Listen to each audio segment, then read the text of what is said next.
उल्टा जुक्ति करती। भगवान के प्रति जो मानकर विश्वास नहीं, भगवान के प्रति जो मानकर अनुगत्य नहीं, भगवान को जो माने स्वीकार करती नहीं, नास्तिक व्यक्ति अभक्त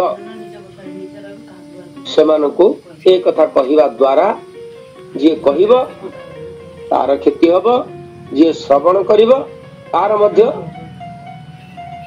उल्टा काम करिब। तेणु अभक्त मानकु भगवान कर कथा कहिबा उचित नुह।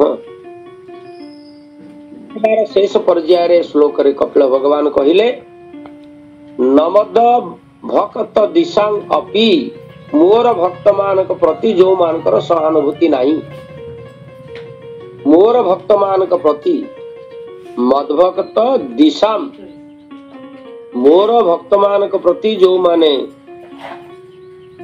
कठोर भाव प्रकाश करती, मोर भक्त मानक प्रति जो मानकर असूया भाव थाए, मोर भक्त मान को जो माने गाली करती, बार मोर भक्त मानक सहित जो माने संग करती नहीं, से मान को एक कथा कहिबो नहीं।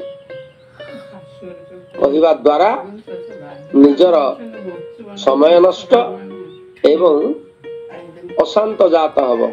कारण जो मानकर श्रद्धा भक्ति भगवान के प्रति नहीं, से मान को भगवान कथा कहिबा द्वारा से मानकर विराग भाव जात हब एवं से मानकर विराग भाव जात हेले आम मानकर नेगेटिव इफेक्ट पड़िबो, उल्टा मार्ग रे आम मानकर मनोवृत्ति प्रकाशित हब। तेणु कपिल भगवान सुंदर भाव रे कहिले केतक भक्त एमती अछंती जो माने बाहर को भक्त बोली देखे हुंती, किंतु भितर से मानकर कृत्रिमता थाए एवं से गुरु ठारू दीक्षा ग्रहण करिथांती। से गुरु माने मध्य सेही भलिया, से गुरु माने मध्य सेही भली भिन्न ढंगर गुरु से माने कौनसी प्रामाणिक बा पारंपरिक गुरु को ठारू से माने दीक्षा ग्रहण करि न थांती, जा फल रे से मानकर भिन्न रकमर मनोवृत्ति थाए, कृत्रिम ढंगरे से माने जगत को देखंती। भक्ति धारा बाहरे जो माने अछंती कृष्ण चेतनशील नुहंती बा कृष्ण चेतनशील हवा पई इच्छा करंती नाही, सेमानकु ए कथा जमा कहिबो नाही। ए कथा कहिबा द्वारा सेमानकर क्षति हब आ तमे माने मध्य अडुआरे पड़िबो। पुनर्बार कपिल भगवान कहिले जड़वादी व्यक्ति जो माने सेवा पूजा एवं अर्चना भगवान कर नाम इत्यादि कौन सी गोटे लक्ष्य रे करूता, कौन सी गोटे निर्दिष्ट स्वार्थ बशवर्ती हेई भगवान कर पूजा करती किंबा निजर प्रारब्ध काटिबा पाई सेमाने भगवान को डाकुथांती, सेमान को मध्य कृष्ण चेतना कथा कहिबो नाही। कारण सेमाने स्वार्थ रे बशवर्ती हेई पुरासक्त जीव हिसाब रे निज जीवन को नष्ट करि पकांती, सेमान को एक कथा सूचना देबा उचित नुह।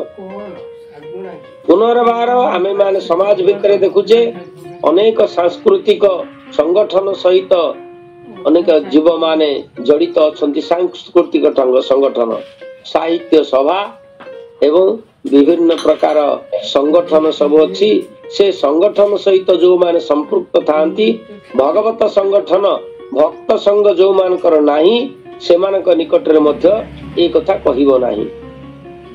बिनु सतसंग न हरि कथा देहि बिनु मोहन भाग, जो मानकर सतसंग प्रति श्रद्धा नाही एवं हरि कथा प्रति श्रद्धा नाही, सेमानक ए कथा कहिबो नाही। नामिक व्रत न कही गलोभी प्राणी अटे जेहि, ते गृह धर्मे होई रत ताहे न गही कदाचित, न सहे जे भक्त जाने न कह भक्ति न जाने, न सहे जे भक्त जाने न कह भक्ति न जाने। बोल भागवत भगवान की जय। हमें माने कपिल भगवान ठारू श्रवण कले उपयुक्त जगार भगवान कथा प्रकाश करने दरकार। आसतु ता परवर्ती अवस्था आम 41 नंबर श्लोक को जीवा। 41 नंबर श्लोक टी काहाकु काहाकु कहिबो, का आगरे भगवान कथा सेमानकर पाखरे प्रकाश करिबो से कथा कहिले। श्रद्धानाय भक्ताय विनीताय नसूयबे भूतेषु कृतमैत्राय शुश्रूषा विरताय च। कहा करे भगवान कथा को प्रकाश करी सेमान को आनंद दवा संगे संगे निजे मध्य आनंद प्राप्ति हब। ये संसार भितरे आमे माने कथा प्रसंग आलोचना करुचे। चारिटा पदार्थ दान कले बढ़े। भगवान कथा जो माने दान करंती बा कथा सेवा करंती सेमानकर भगवान के प्रति श्रद्धा और भक्ति बढ़े। जे कहे तार सदा भक्ति बढ़े, जे सुने तार मध्य श्रद्धा भक्ति बढ़े। सतसंग रे बसिले सतसंगर महात्मा मान सहित जो प्रकार आलाप आलोचना करा जाए उभयंकर सतसंगी लोक मानकर श्रद्धा भक्ति बढ़िबा संगे संगे महात्मा मानकर मध्य श्रद्धा भक्ति बढ़ी थाए। भक्त मानक संग करिबा द्वारा भक्त मानकर भक्ति भाव बढ़िबा सहित जो माने संग करंती सेमानकर मध्य भक्ति भाव बढ़ी थाए। धर्म क्षेत्र रे प्रवेश करी धर्मात्मा मानक सहित संयोग स्थापन कले सेमानक सहित वार्तालाप कले सेमानकर धर्म बढ़िबा संगे संगे जो माने सहयोग करंती तांकर धर्म मध्य बढ़ी थाए। तेणु ये चारि जगारे भगवान कथा प्रकाश करिबा द्वारा उभयंकर लाभ होइताए। श्रद्धानाय भक्ताय श्रद्धालु भक्त संसार भितरे दुर्लभ। श्रद्धालु भक्त संसार भितरे दुर्लभ। सेतिपई स्वयं भगवान श्री कृष्ण 11 स्कंधरे उद्धव को कहिले दुर्लभो मानुषो देयम देहिना क्षण भंगुरं तत्रापि दुर्लभो मन्ये वैकुंठ प्रिय दर्शन। वैकुंठ प्रिय अर्थात जो माने भगवान कर अति प्रिय वैकुंठ प्रिय भगवान कर प्रिय होचंती को माने भक्त मान ए संसार भितर सुदुर्लभ। तेणु श्रद्धानाय भक्ताय श्रद्धालु भक्त मान का आगरे भगवान कर कथा कही सेमानकर मनोरंजन करिबा सहित निजर मध्य आनंद भक्ति एवं शांति प्राप्त हो। द्वितीय पर्याय कपिल भगवान कहले विनीता यानसूयबे। विनीता अर्थात जो माने विनीत भाव रे तृणादपि सुनिचेन एवं असूया यबे। असूया अर्थात अन्य मानक प्रति सेमानकर ईर्ष्या न थाए। समस्तंको सेमाने ग्रहण करंती काहाको घृणा करंती नाही। असूया होची घृणा भाव को असूया कहा जाए। अन्य मानक प्रति जो मानकर घृणा भाव न थाए जो माने विनीत अर्थात निजको सबुठारु छोट मने करंती अहंकार विहीन होइतांती सेमानकु विनीत कहा जाए। हमर चैतन्य महाप्रभुंकर कहिबा कथा अनुसार तृणादपि सुनिचे रिब सही सुना। घास भलिया नीच एवं तरु भलिया सहनशील जो माने सेमानकु कहा जाए विनीत।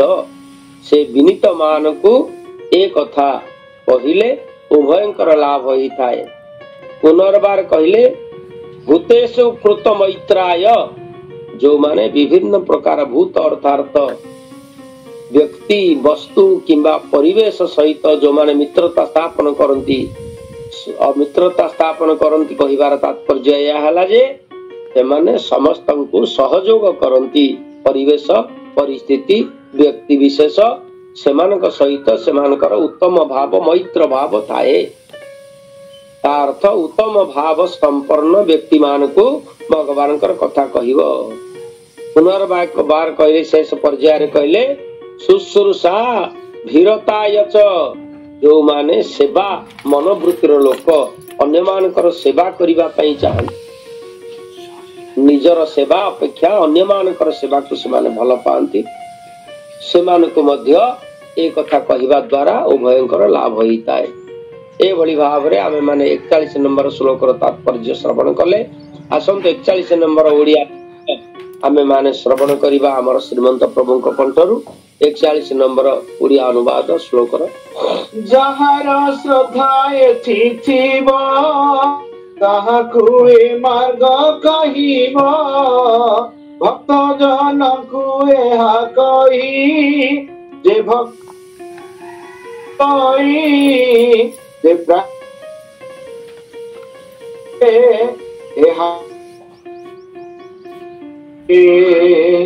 जे प्राणी सर्वभूते मित्र ताकु जे प्राणी गुरु को सेवई ए दीक्षा तारे शिक्षा देई जे प्राणी गुरु को सेवई ए दीक्षा तारे शिक्षा देई। बोल भागवत भगवान की जय। सुंदर भाव रे हमें श्रवण कले 41 नंबर श्लोक तात्पर्य वर्तमान 42 नंबर श्लोक को जीवा 42 नंबर श्लोक टेला बहिर्जात विरागाय शांतचिताय प्रियता निर्मत्सराय सूयते जस्याहं प्रेयसां प्रियः आउ कहा भगवान कर कथा प्रकाश करिवो से कथा सूचना दे कपिल भगवान कहिले बहिर्जात विरागाय कहिबार तात्पर्य हला सेमानकर कौनसी प्रकार आसक्ति नथिबो विराग भाव थिबो सांसारिक संपर्क प्रति विराग भाव थिबो संसार भितर रहिथिबे संसार रो कार्य करुथिबे किंतु काहा प्रति तांकर आसक्ति नथिबो। बहिर्जात विरागाय जो व्यक्ति भगवान को जावतीय प्रिय वस्तु ठारू प्रियतर बोली माने करंती जो माने निमच्छर आउ जो माने संपूर्ण रूपे विशुद्ध वा पवित्र एवं जो माने बाह्य विषय रे आसक्ति शून्य सेही मानकु ए उपदेश देई गुरुदेवଙ୍କ द्वारा श्रवण करैबो। तेणु कपिल भगवान एठी हमकु कहिले भक्त मानकु एक कथा कहबे समस्त लक्षण होची भक्त मानकर लक्षण भक्त मानकर भक्ति भावर 64 टी अंग कथा कपिल भगवान हमकु सूचना देइचंदी। भक्ति भावर 64 टी अंग अछि भक्त माने कोन कोन करिवे एवं किभली भाव रे अवस्था रे रहिले ताको भक्त कुहाजिबो। से 64 टी भक्ति अंग भितरु 5टी अंग होचंती श्रेष्ठ अति कम रे ए 5टी अंग जो मान को पाखरे थाए से मान को भक्त कुआ जाए। से 5टी अंग कौन कौन कपिल भगवान ए श्लोक रे हमको सूचना देले ता संपर्क रे आमे माने श्रवण करिवा। कौन कौन से 5टी अंग आसंतु भक्ति भावर जो 64 टी अंग अछि ता मध्यरु 5टी प्रधान अंग संपर्क रे आमे चिंता करिवा। प्रथम अंग हला साधु संग साधु मानकर सेवा करी सेमानक ठारू किछि उपदेश नबा ये होची भक्त मानकर गोटे प्रधान लक्षण। साधु संग सर्वशास्त्र कहे एकमात्र साधु संगे सर्व सिद्ध होय। आपण माने जे कोनसी कार्य समाधान करिबा पई चाहंती साधु संग माध्यम रे से कार्य को पूर्णांग करि हबो। तेणु साधु संग होची प्रथम लक्षण जो संग को प्रत्येक भक्त माने करिबा कथा। साधु संग उत्तम लोक मान को सहित संग करिबा पई पड़िबो। 2 नंबर हैला विधि और निषेध पालन करी भगवान कर नाम जप करिबा। भगवान कर नाम जप रे केतक विधि अछि केतक निषेध प्रक्रिया अछि। से निषेध प्रक्रिया को परित्याग करी विधि प्रक्रिया को अवलंबन करी भगवान नाम जप करबा पई पड़िबो। विशेष करी विधि आ निषेध प्रक्रिया कथा एठी कपिल भगवान जहा कहिसंती। विधि हैला भगवान के निकट रे मन को समर्पण करी भगवान कर नाम जप करिबो। निषेध हैला भगवान कर नाम जप कला बेले मन को विक्षिप्त करिबो नाही। ए भली भाव रे विधि आ निषेध पालन करी भगवान कर नाम जप करिबा होची भक्तर लक्षण। 3 नंबर अवस्था रे कपिल भगवान कहिले श्री विग्रह सेवा करिबा। जो माने भक्त अति कम से माने तांकर आराध्य ठाकुरंकर प्रतिमूर्ति स्थापन करी ताहांकु प्रकृत रे भगवान कर स्वरूप बोली विचार करी आत्मा को सम्मिलन करी तांकर सेवा करिबा होची प्रत्येक भक्तर लक्षण। श्री विग्रह सेवा। पुनर्बार चतुर्थ पर्याय रे कपिल भगवान कहिले जे कथा श्रवण भक्त मानक मध्य रे बसी शुद्ध भक्त मानक ठारू भगवान कर दिव्य कथा श्रवण करिवो। भागवत कथा गीता कथा विभिन्न प्रकार शास्त्र मानकर जो पूर्णत वीर्यशाली कथा भगवान कर अछि से कथा को श्रवण करिबा होची 4 नंबर अंग। आ 5 नंबर अंग हैला उपयुक्त क्षेत्र रे वास करिबा। जदि कौनसी प्रकार अशुद्ध क्षेत्र रे वास करिवो ताहले तम प्रति से क्षेत्र रो प्रभाव द्वारा तमे निश्चित भाव रे असत मार्ग रे गति करिवो। उदाहरण स्वरूप कपिल राम भगवान जेतेबेले अरण्य रे सीता मां को कांदी कांदी कर खोजुतिले लक्ष्मण मध्ये तांको सहित जाइतिले। ए भली अवस्था रे अरण्य रे भ्रमण करू करू हालिया हो जाइचंदी। लक्ष्मण भगवान गोटे चिकण शिला देखि ता ऊपर बसी पड़ले। किछि समय से चिकण शिला ऊपर बसिबा परे लक्ष्मण भगवान व्यस्त होई राम भगवान को सूचना देले कहले प्रभु आमे तो 3-4 दिन हैला बहुत खोजिलेनी आ भाउज तो थिले हमकु मिली थांते आ केते खोजिबा। ए कथा कही राम भगवान को से सूचना देला आ जे खोजिबा नाही आ सीतांकर खोज आमे नबा नाही। ए तो कहि सारला परे लक्ष्मण से पत्थर ऊपर उठी आसिले एवं पत्थर ऊपर उठी आसीबा परे मन रे एक भाव जात हैला मु केडे बड़ भूल कथाटे कहली। ए भूल होची क्षेत्रर। जो क्षेत्र रे बसिकरी तमे एक कथा चिंता करूथिलो से क्षेत्रटा थिला शूर्पणखार बसिबा स्थान। शूर्पणखा सबुदिन सेही जागा रे बसे बोली से क्षेत्र अपवित्र ही जाईची एवं से क्षेत्र रे तुमे बसिबा हेतु तुम मन रे विराग भाव जात हैला। तेणु तमे से क्षेत्र त्याग करि सारिबा परे तम मनर विराग भाव चली गला। कारण होची पिंगला बेश्या। से पिंगला बेश्या जेतेबेले आसी जो जगार बसी थिले अवधूत महाराज उठी चली जाइचंती से जगार आसी ठिया ही पड़ला पिंगला बेश्या। ता मनरु समस्त काम भाव दूरीभूत ही गला। भगवान कर चेतना तार हृदय जागृत हैला एवं सी भगवान को डाकी कर उद्धार हैला एवं वेश्यावृत्ति त्याग करदेला। ठीक से विशेष अर्थात क्षेत्रवास करी भगवान कर नाम जप करवा होची भक्ति भावर पंचम लक्षण। ए श्लोक तो सरिलानी आमे माने आसंता काली श्लोक को आलोचना करिबा। वर्तमान